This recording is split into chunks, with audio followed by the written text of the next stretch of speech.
연료가 떨어지면 어떻게 하십니까? 대부분의 운전자라면 좀 더 저렴한 가격의 충전소나 주유소를 찾게 되는데요. 그런데 가격이 비쌈에도 불구하고 굳이 멀리까지 찾아가는 이들이 있습니다. 바로 법인 택시 기사들인데요. 택시 회사가 리베이트를 받고 가격이 비싼 충전소를 이용하기를 강요하고 있기 때문입니다. 택시 업계의 은밀한 거래를 김기준 기자가 취재했습니다.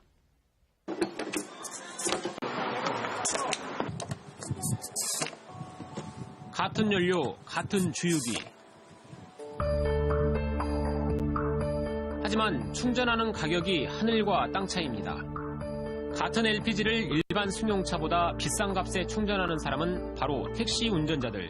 보통 한 100원에서 한 130원 정도로 저희들이 돈을 더 비싸게 넣고 있습니다. 택시 운전자만 비싼 연료비를 내는 데는 다 이유가 있습니다. 저희가 80원 들었어요. 80원이요. 택시 회사와 충전소의 검은 거래, 그 속에 감춰진 내막을 공개합니다.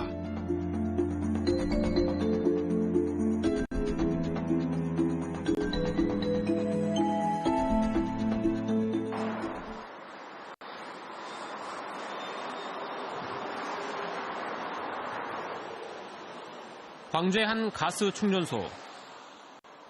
이 충전소의 LPG 가격은 1,113원과 999원으로 무려 114원이나 차이가 납니다. 어떻게 된 일일까?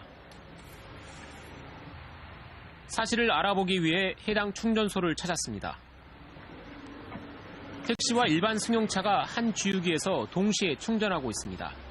승용차는 999원, 택시는 1,113원, 택시만 비싸게 놓고 있습니다. 택시 운전자들에게는 큰 손해입니다. 보통 한 100원에서 한 130원 정도로 저희들이 돈을 더 비싸게 넣고 있습니다. 하루 따져도 약 한 15,000원, 2만원 차이가 나는데 한 달 따지면 어마어마한 차이 나죠. 이해하기 힘든 상황. 더 기가 막힌 건 대부분의 충전소가 비슷하다는 겁니다. 현장 경기 시세가 다 그런데요. 아, 그래요? 네. 우리는 이제 시작한 지 얼마 안 돼가지고 뭘 하나도 따라가요. 택시 기사들도 다들 뭐 어렵다 하는데 그 사람들 더 싼 가격에 놓고 싶을 거 아니에요. 그냥 그럴 수는 없죠. 내가 더 이상 뭐라고 얘기를 못 드리겠어요. 광주 지역 법인 택시는 3,400여 대. 충전소 매출의 절반 이상을 택시가 차지합니다. 그런데도 비싼 값에 놓고 있습니다. 그게 한 70원 정도? 80원 정도. 그럼 지금 일반 자가용 차량은 여기서 얼마나 됐습니까? 999원, 199원. 예. 그러니까 많이 났어요. 약간 한 30원 정도 붙여서 파는 거네요, 그러면? 비용이 있고, 어디 있고, 뭐 있고 하니까는, 전혀 마이너스 현상이 일어나거든요. 이 충전소를 이용하는 택시 회사는 11곳. 이들 택시 회사의 연료 카드는 모두 이 충전소에 맡겨져 있습니다.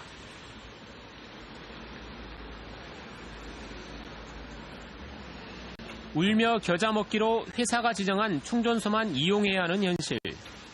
충전소와 택시 회사 사이의 은밀한 거래 때문입니다. 아무 카드가 없습니다. 제가 주지 않습니다. 그냥 충전소에가 맡겨져 있어요. 한꺼번에.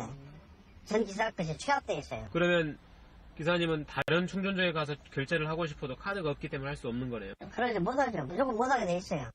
그 충전소와 회사와 이제 어떻게 이제 서로 결제를 하는지는 모르겠지만 뭔가 혜택을 줄 것이다. 돈이 오가고 있겠죠. 그런데도 방법이 많아요. 그렇다면 이 충전소는 11개 택시 회사를 어떻게 유치했을까? 그냥 인맥을 통해서 그냥 회사가 가까우고 그러니까 이렇게 좀 여기 충전소를 좀 거래를 해주세요 라고 하고 그런 것이지 뭐 특별한 것이 있고 그러지는 않습니다. 택시 회사는 어떤 입장일까? 리베이트 의혹에 대해 물었습니다. 우리 사장님 알고 있는 사실이 그렇죠. 그렇습니다. 회사와 회사 간의 거래니까 제가 헷갈리는 모르겠는데 뭐 그것 때문에 비싸지는 않을 것이고요. 그것 때문에 비싸다 하면 예를 들어서 근로자들의 그들의 땅과 노력을 무임승차해서 사업자로 가져가는 것이기 때문에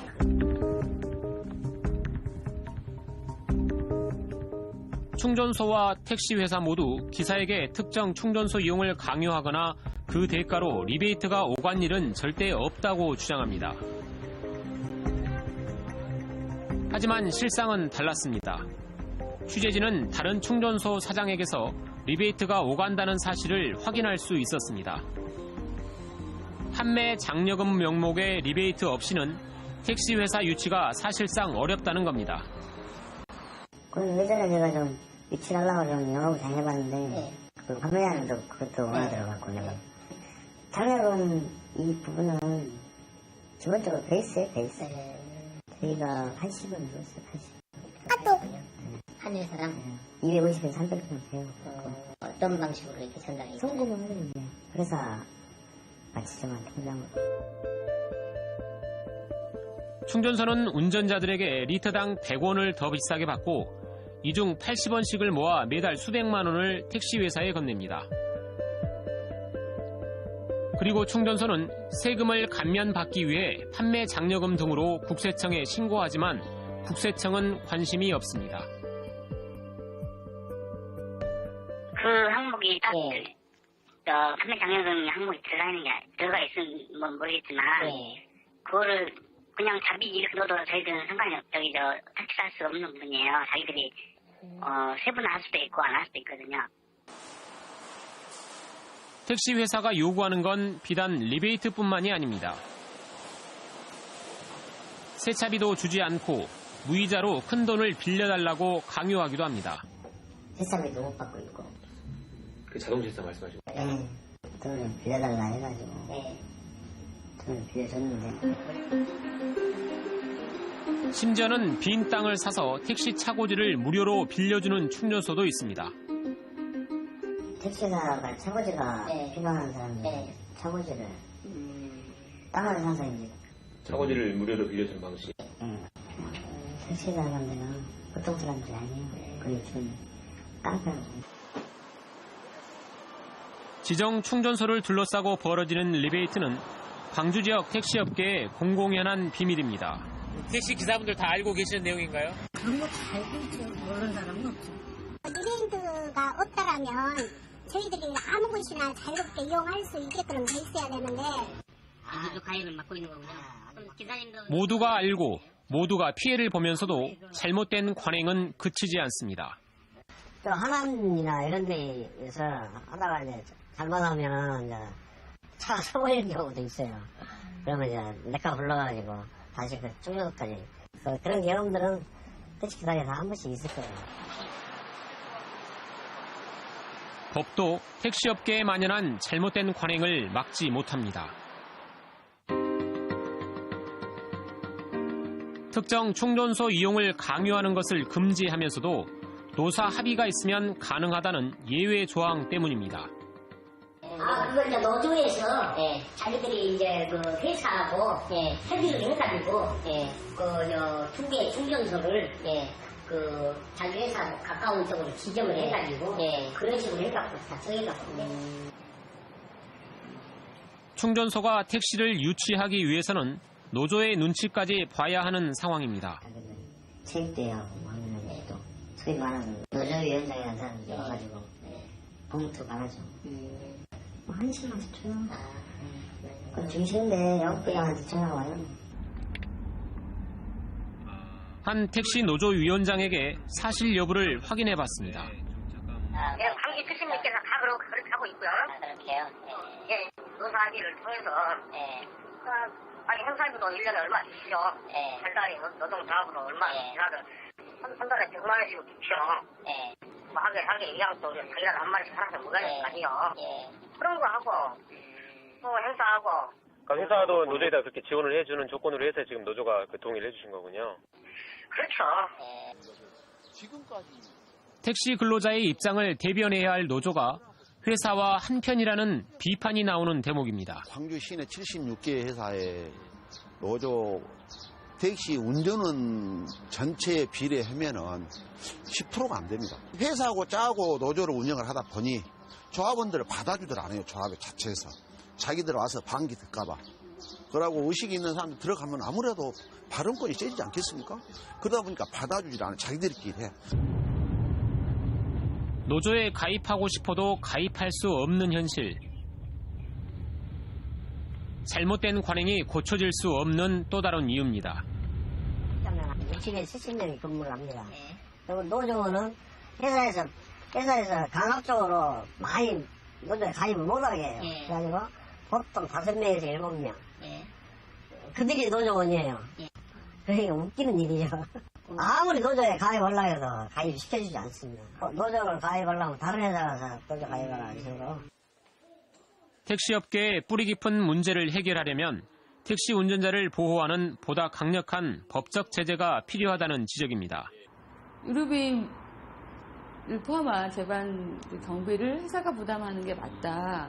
부담하도록 원칙적으로 강제해야 되는 것과 택시 기사님들이 광주 지역 전역에서 어떤 충전소든 이용할 수 있도록 제도적 장치를 마련해야 된다.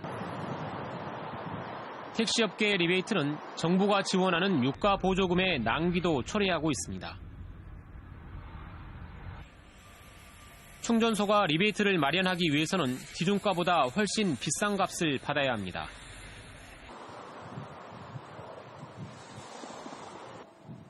이 비싼 값은 보조금의 기준이 되는 충전량을 늘리게 되고 이 결과 택시에 지급하는 보조금이 부풀려지는 겁니다. 이렇게 광주에서만 한 해 10억 원의 유가 보조금이 과다 지급되고 있다는 의혹이 제기됐습니다. 택시 운전자가 가스를 충전하면 충전소는 카드사에 충전 금액을 신고하고 카드사는 충전량을 기준으로 광주시로부터 보조금을 지급받습니다. 50리터를 리터당 1,100원에 5만 5천 원어치 충전했을 경우 카드 회사에는 금액만 통보합니다. 반면 보조금을 받을 때는 평균 가스값 1,050원으로 나눠 52리터가 되고 2리터의 오차만큼 보조금을 더 받게 됩니다. 유가 보조금을 지급하는 광주시는 이 같은 상황을 알고 있을까? 오픈의 기준가라니까 실제 주유한 양은 45리터인데 네. 보조금을 받을 때 신청하는 양은 48리터가 되거든요. 그래서 3리터만큼 이제 더 신청이 되는 부분이거든요. 실태를 알면서도 다른 지자체도 마찬가지라며 국토부의 책임을 미룹니다. 전국 시트를 조사해봤더니 대전이나 서울 마찬가지 똑같은 현상. 국토부에서도 이제 그 현실적인 획일적으로 정할 수 없다. 약간의 유동이 있다 이런 것을 심사들도 이제 이야기를 하더라고요.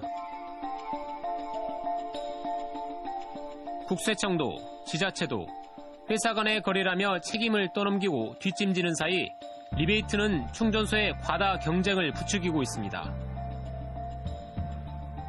충전소끼리 보이지 않는 아주 크나큰 경쟁이 벌어지고 있어요.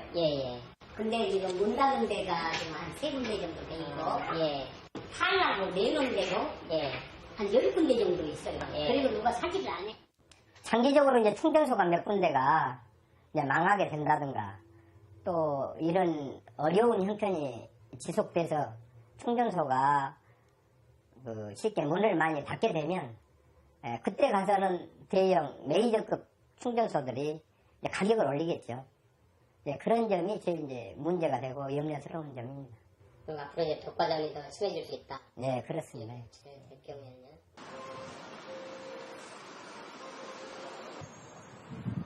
광주 시민의 발이라는 택시업계.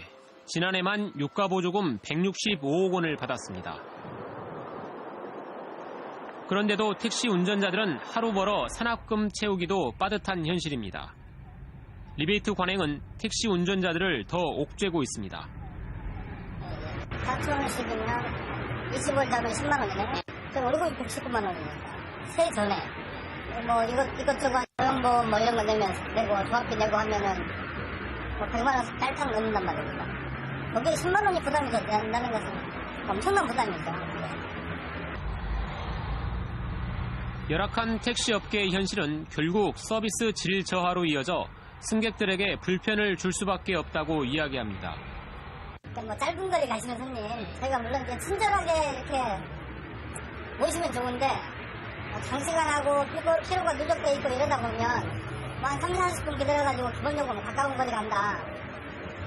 이게 친절함이 나올 수가 없어요. 택시 운전 12년 차인 박 씨의 바람은 소박합니다. 시민의 친절한 발휘되길 바랄 뿐입니다. 저는 내가 더 부담이 되든 내가 더 손해가 되든 그런 얼마의 비리일비 하는 게 아니라 어쨌든 사회가 좀 더 건강해지고 밝아지려면 좀 원칙, 정해진 것들 이런 것들 좀 지켰으면 좋겠어요. 단순히 뭐 택시 문제만은 아닌 것 같아요. 그런 사회 요소들이 좀 원칙이 지켜지고 좀 정해진 것들을 잘 서로 지켜나가는 사회가 되면은 저는 더 나아지는 세상이 될 거라고.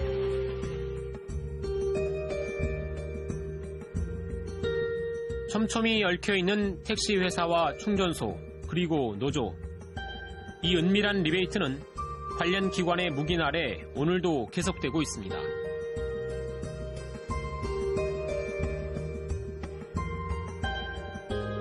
승객보다 운전자보다 돈이 우선인 택시업계 관행이 고쳐지지 않는다면 결국 그 피해는 우리 모두에게 돌아갈 수밖에 없습니다.